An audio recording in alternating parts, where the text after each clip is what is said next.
होता। यावरून 2 गटामध्ये बाचाबाची झाली। सध्या गावामध्ये तणावपूर्ण शांतता असल्याचं सांगितलं जातंय। हिंगोली पोलिसांच्या वतीनं गावामध्ये चोख बंदोबस्त तैनात करण्यात आलेला आहे। मनोज जरांगेंच्या विरोधामध्ये अपशब्द वापरल्याचा प्रकार घडलेला आहे आणि या व्यक्तीविरोधात गुन्हाही दाखल झालाय।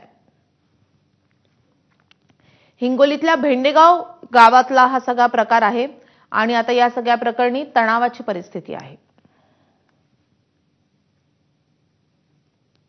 विचारधारा जोपासत असताना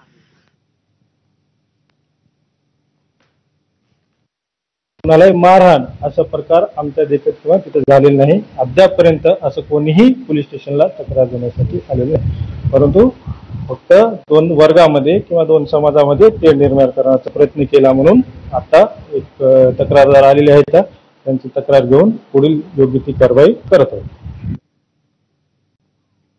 तर या संदर्भात अधिक माहिती देण्यासाठी आपले प्रतिनिधी माधव दिपके फोनवरून आपल्यासोबत जोडले गेलेले आहेत। माधव, नेमकं काय घडलंय?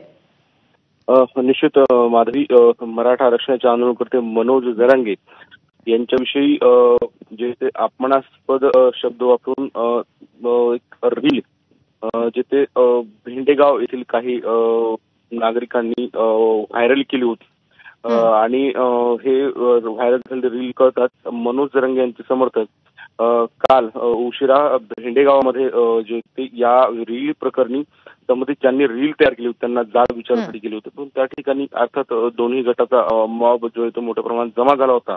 त्यानंतर दोन्ही गटामध्ये बाचाबाची झाली होती, त्याची माहिती कुरुंदा पोलिसांना मिळताच कुरुंदा पोलीस घटनास्थळी दाखल झाले। त्यांनी जमावाला फैलावले, गावामध्ये शांतता तयार केली आणि या बाबतीत ज्यांच्या तक्रारी येतात त्यांनी पोलीस स्टेशनमध्ये येऊन तक्रार द्या असं सांगितलं। त्यानंतर मोठ्या प्रमाणामध्ये जरांगे यांचे समर्थक हा म्हणजे मनोज जरांगेविषयी अपमानास्पद रील तयार करणाऱ्या जे व्यक्ती आहेत त्यांच्यावर कायदेशीर कारवाई करावी, गुन्हा दाखल करावा यासाठी कुरुंदा पोलीस ठाण्यामध्ये नक्कीच सध्या तरी गावामध्ये तणावपूर्ण शांतता आहे। माधव, अपडेट घेत राहू सध्या। धन्यवाद या सगळ्या सविस्तर माहितीसाठी।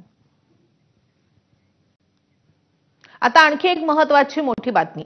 रस्त्यांवरील खड्ड्यांमुळे राज्यामध्ये